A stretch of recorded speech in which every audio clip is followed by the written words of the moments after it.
बच्चों के कोमल मन में बातों को गहराई तक पहुंचाने का तरीका कहानियों से बेहतर और क्या हो सकता है, जिसमें बेहतर सीख, संस्कार व जीवन में अच्छी चीजों की ओर बढ़ने की प्रेरणा मौजूद होती है। यही प्रेरणा और सीख अहम पड़ाव में मार्गदर्शक के रूप में भी काम कर जाती है।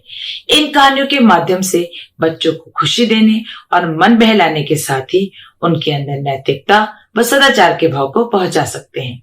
तो आज कक्षा 8वीं सी के विद्यार्थी आपके समक्ष लाए हैं पंचतंत्र की कहानियों का इतिहास और ले जाने आए हैं बचपन की उन्हीं गलियों में। मैं यहाँ उपस्थित आदरणीय प्रशासनिक प्रमुख श्रीमती अनीता वढेरा जी, प्रधानाचार्य श्रीमती सीमा अग्रवाल जी, प्रभारी प्रमुख श्रीमती सीमा शर्मा जी, निर्णायक गण, शिक्षक गण एवं मेरे प्रिय साथियों का सादर अभिनंदन करती हूँ।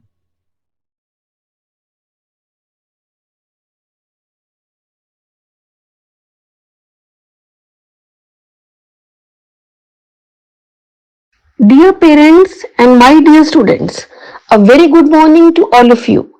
It is with immense joy and pride that we organize Expo 2022, a motley of creativity, talent, knowledge, and 21st century skills. This annual event is of utmost significance, for it offers students an opportunity to depict diversified themes after exploring, investigating, analyzing, problem solving, designing, and editing. Collaborative nature of Expo not only enhances their skill in team building and leadership, but also reinforces the social and emotional learning. Dear parents, we view our world with a global perspective now. The aim of this project is to give learners an environment which stimulates intrinsic curiosity, inquiry-based and experiential learning in hope to transform them into individuals who become successful professionals, civic leaders, and informed citizens of the global society. Dear children, I have complete faith that this year too, Expo has given you a brilliant platform to unleash your hidden potential and fly with broader wings. I hope you have also learned to understand, appreciate, and reciprocate the global issues and are progressing towards becoming an active participant in addressing and resolving them.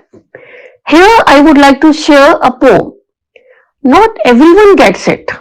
Not everyone gets it right the first time. Success is unfortunately a wicked, difficult climb. However, for those who just don't lose hope, success will throw down a life-saving rope. Work hard, work smart, and you will succeed. Don't follow the rest of the world, take lead. All my best wishes I send to my dear students. I hope you keep getting successful till the end. I would like to congratulate Principal Seema Agarwal, the proud parents, supervisory heads, class coordinators, and the team of most hardworking teachers and sincere students on the accomplishment of this sterling event. I look forward to witnessing the enthralling and gripping presentations by my dear students. Thank you, dear children, and all the best. May God bless you always. A very pleasant good morning to dear parents and my dear students. Expo is one of the most popular and sought after annual events of the school, as it taps talents and provides to the children an opportunity to explore their potential to the fullest. Expo 2022 focuses upon bringing a new level of innovation and designing. The varied themes covered provide the students a chance to research, analyze, think critically and creatively. The preparation and presentation shall allow the learners to engage in fruitful collaboration and experiential learning. Dear parents, if we are to prepare students for success in life, we need to prepare them for a project-based world. Expo connects students to the world beyond the classroom and makes them ready to accept and meet challenges in a way that mirrors what professionals do every day. I hope you will appreciate the school's endeavor in developing children into confident individuals equipped with 21st century skill.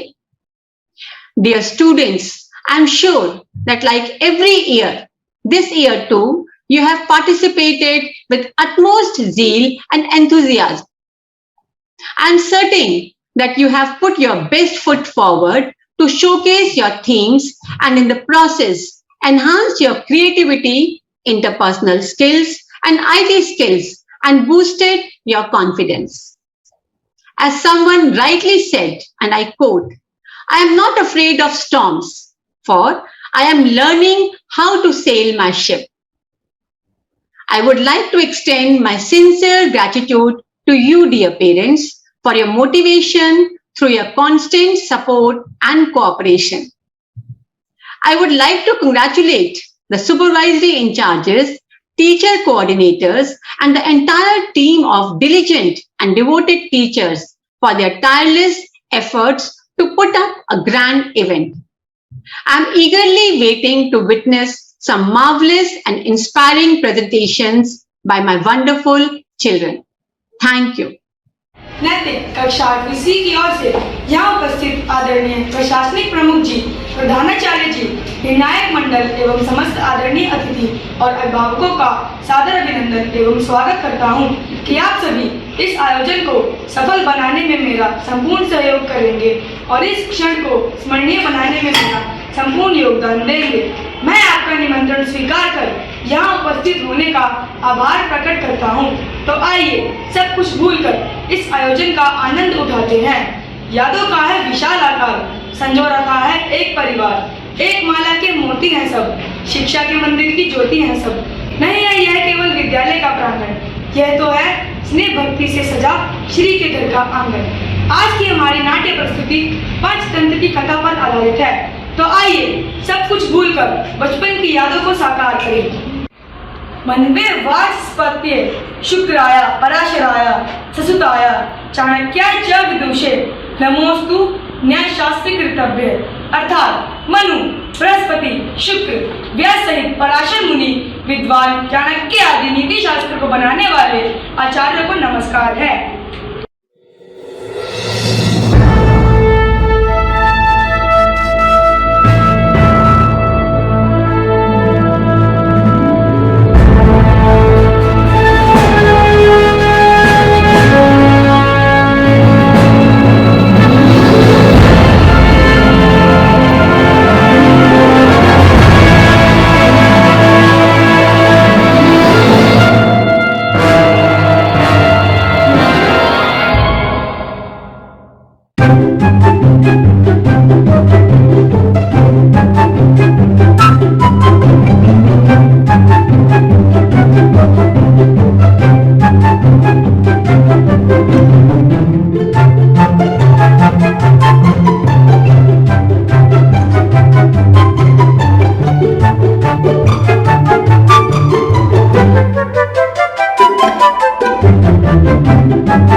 सर्वांगी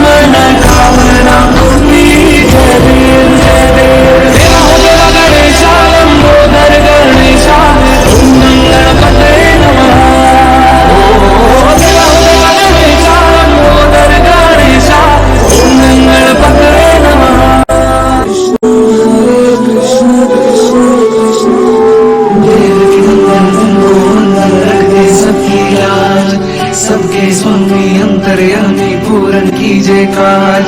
मन मंदिर में सजे बिहारी, मनमोहन तेरी छवि अति प्यारी। मन मंदिर में सजे बिहारी, मनमोहन तेरी छवि अति प्यारी।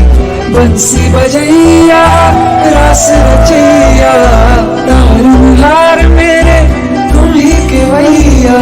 तुमसे बड़ा कहाँ कौन कन्हैया। श्री कृष्ण गोविंद हरे मुरारे, हे नाथ नारायण वासुदेवा। श्री कृष्ण गोविंद हरे मुरारे, हे नाथ नारायण वासुदेवा। नंदन गोविंद रखते सबकी राज, सबके स्वामी अंतर्यामी पूरन कीजे काज।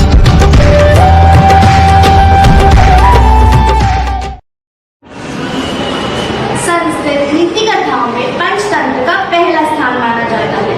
इस ग्रंथ के रचयिता पंडित विष्णु शर्मा है। इस ग्रंथ में प्रतिपादित राजनीति के 5 तंत्र हैं।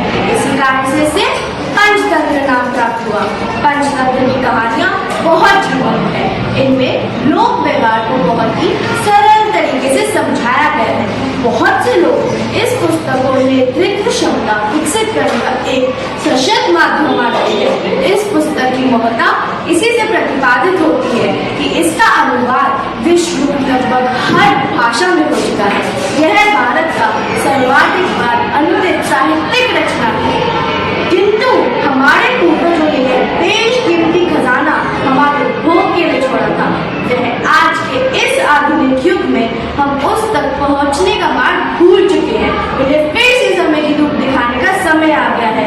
लोगों को फिर से जगाने का वक्त आ गया है।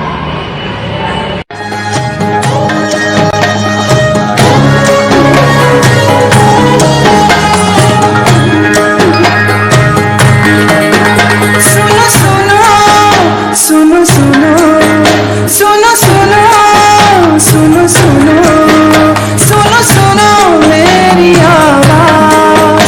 सुनो सुनो नया ये सांस। मुझे पंख मिले हैं आज, मुझे लेनी है एक परवाज।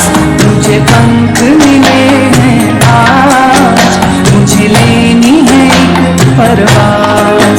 सुनो सुनो सुनो सुनो सुनो सुनो है सुनो सुनो।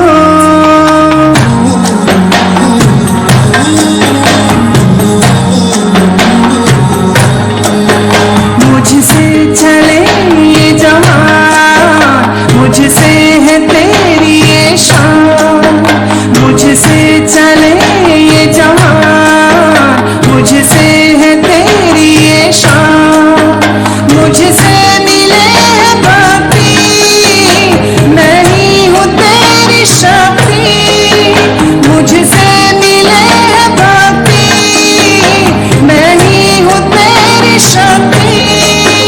सुनो सुनो सुनो सुनो सुनो सुनो सुनो सुनो सुनो सुनो मेरी आवाज। सुनो सुनो नया ये सांस। मुझे पंख मिले हैं आज, मुझे लेनी है एक परवाज। मुझे पंख मिले हैं आज, मुझे लेनी है एक परवाज। सुनो सुनो सुनो सुनो सुनो सुनो है सुनो सुनो।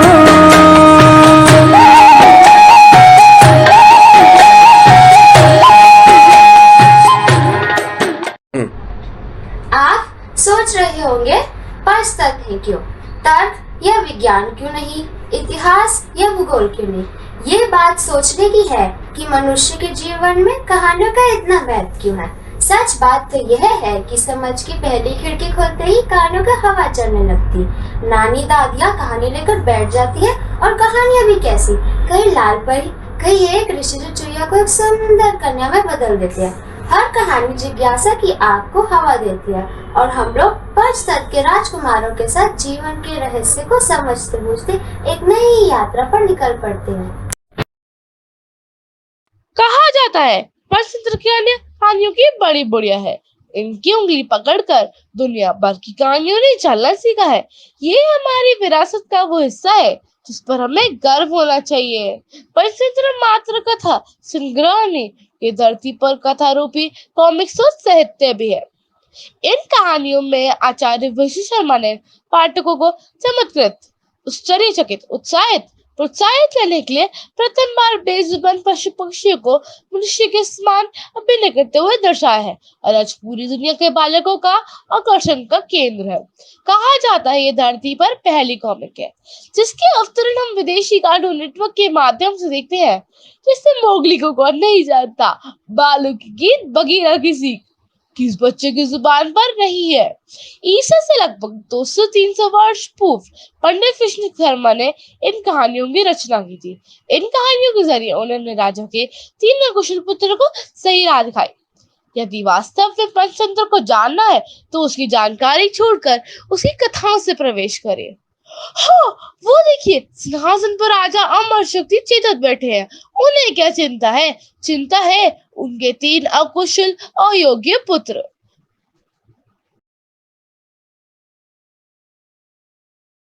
अस्ति दक्षिणाते जनपदे महिलारोप्यम नाम नगरम। महाराज, आपके चेहरे पर ये दुखी परछाई क्यों? उदासी का कारण महाराज? हम जानते हैं कि हमारे राज्य की सभी सीमाएं सुरक्षित है, प्रजा सुखी और संतुष्ट है। हम यह भी जानते हैं कि हम अपने सभी शत्रुओं का सर झुका चुके हैं और आज कोई भी हमारी महिला रूप नगरी की ओर देखने का साहस नहीं कर सकता है। पर तब भी आज हम उदास हैं और निराशा के दलदल में दबे जा रहे हैं और इस उदासी और निराशा पर जीत हासिल करने के लिए हमारे पास कोई हथियार नहीं। सेवकों को आज्ञा दीजिए महाराज। मन की शांति कोई मगर नहीं है मंत्री, जिसे आप हमारे लिए जाकर जीत लाए। हमने आज आपको यहाँ कुछ बताने के लिए नहीं बुलाया है मंत्री।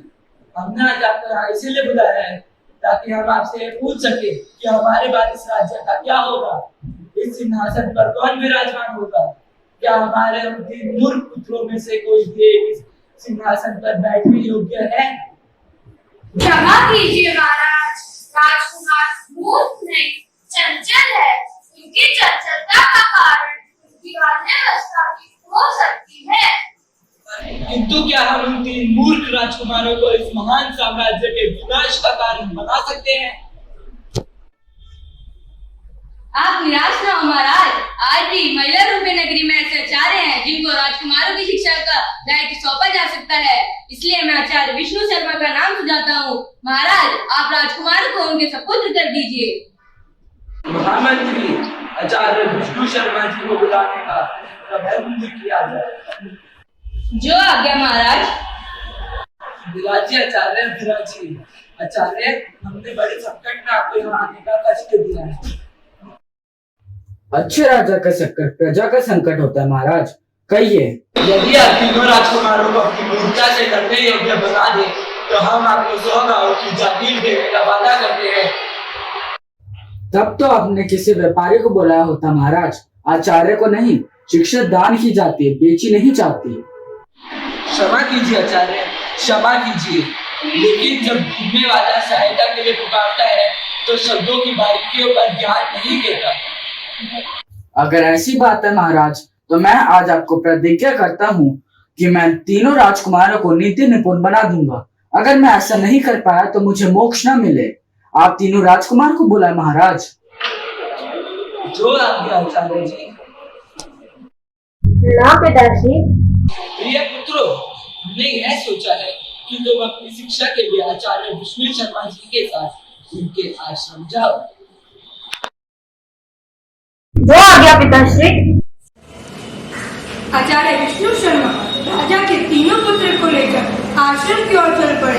कहते हैं भारत के स्वर्णिम इतिहास में गुरु शिष्य परंपरा के लिए अपना सर्वस्व दांत पर लगा देने वाले बहुत गुरु व शिष्य रहे हैं। भारतीय संस्कृति में गुरु का स्थान ईश्वर से भी ऊपर माना गया है, जो कि निम्न श्लोक से स्पष्ट हो गया है। तो आइए हम अपने अपने गुरु को याद करते हुए आपके सामने प्रस्तुत करते हैं गुरु वंदना। विष्णु गुरुदेवो महेश्वरः गुरु साक्षात् परब्रह्म तस्मै श्री गुरवे नमः।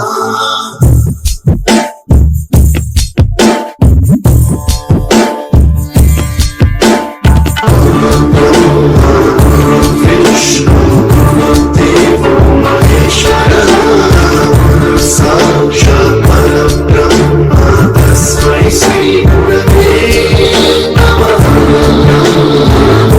विष्णु गुरुदेवो महेश्वरः गुरु साक्षात् परब्रह्म तस्मै श्री गुरवे नमः।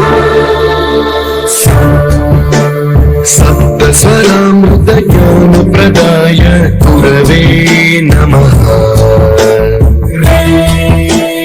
ऋस्वरनन्दितश्रुतितत्त्वाय गुरवे नमः। गमगभीभावरसलसिताय गुरवे नमः। मम विधिं रागनरहरिं तं सद्गुरुं नमः। विष्णु गुरुदेवो महेश्वरः गुरु साक्षात् परब्रह्म तस्मै श्री गुरवे नमः।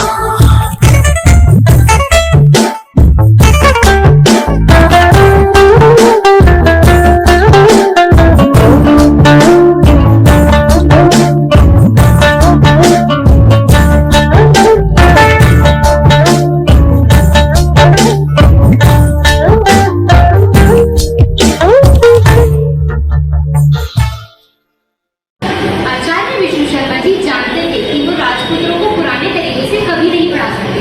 उन्हें थोड़ा सरल तरीका अपनाना तथा वो तरीका था जंतु कथाओं के द्वारा आवश्यक बुद्धिमत्ता सिखाने का। प्रणाम पुत्रों, आओ अपना स्थान ग्रहण करो। आज का पाठ एक बुनकर की कथा से प्रारंभ करते हैं। एक गांव में एक बुनकर रहता था। उसका करघा टूट जाता है। वो उसको ठीक करने के लिए जंगल में लकड़ी लेने जाता है। जब वो पेड़ काटने वाला होता है तब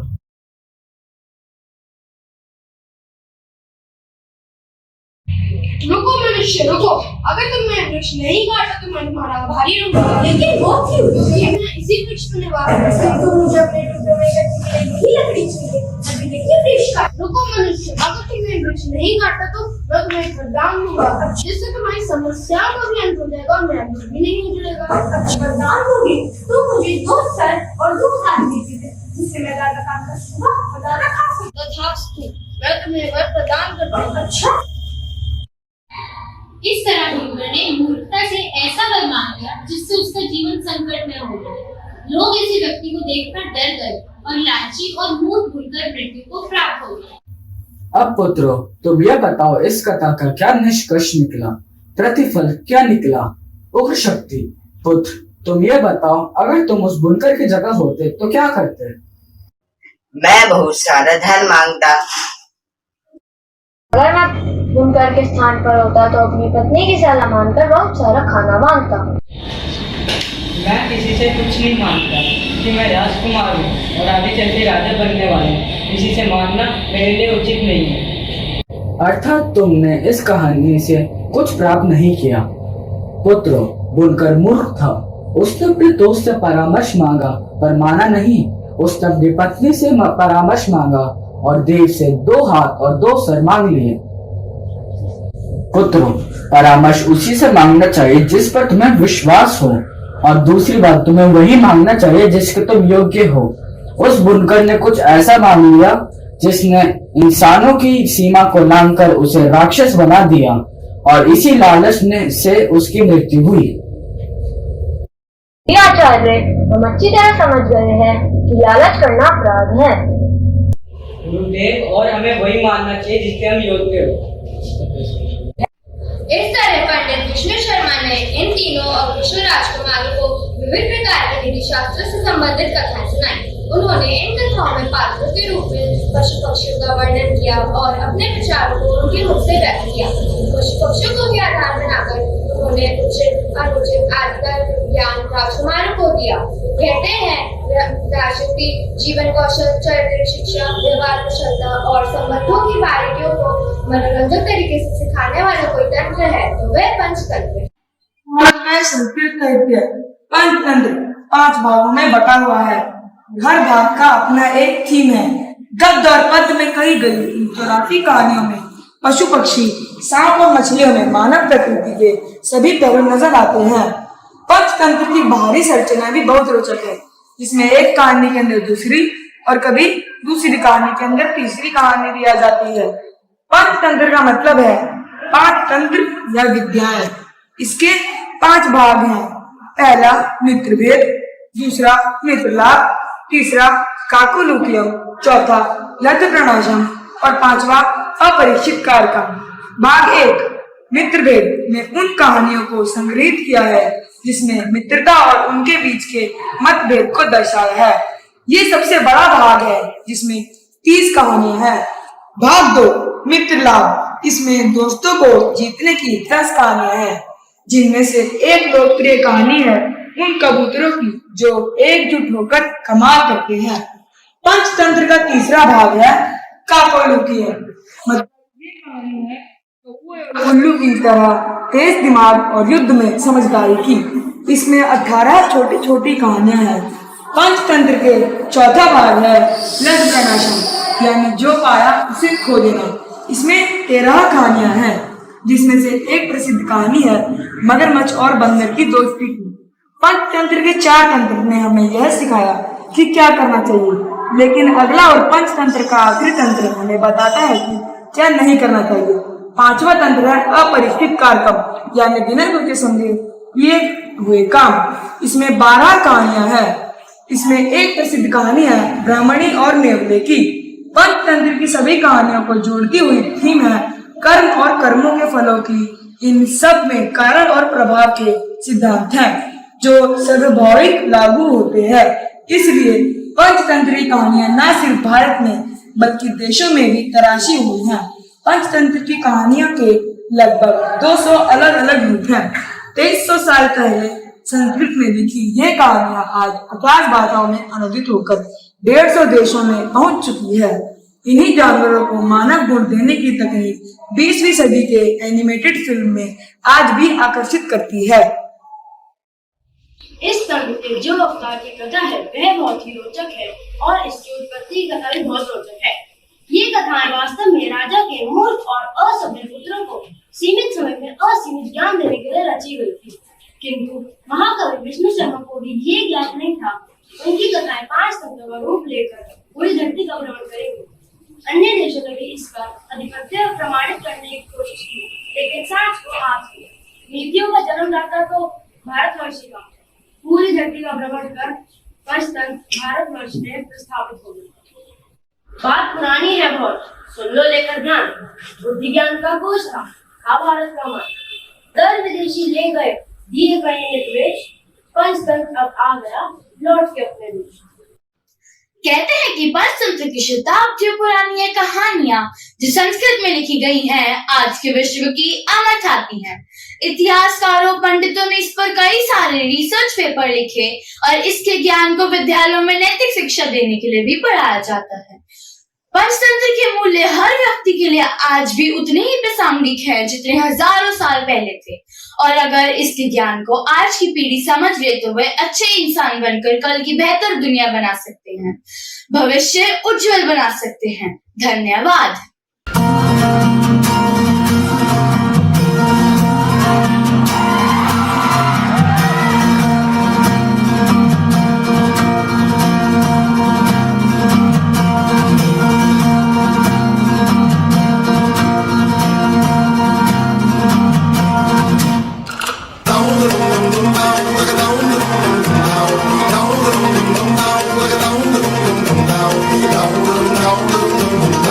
down.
झाला ये संसार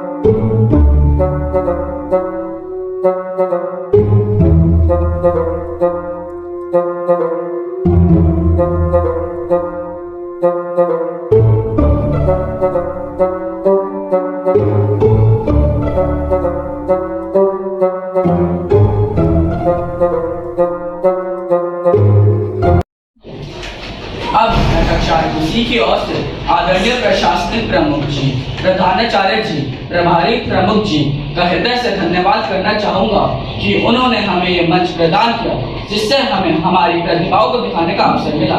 हृदय से आपका बहुत बहुत धन्यवाद।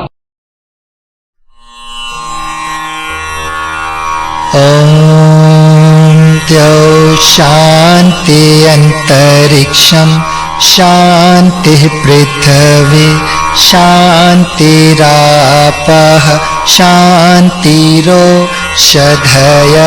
शान्तिः वनस्पतयः शान्तिर्विश्वे देवा शान्ति ब्रह्म शान्तिः सर्वगं शान्तिः शान्तिरेव शान्तिः सामा शान्तिरेधि ॐ शान्तिः शान्तिः शान्ति।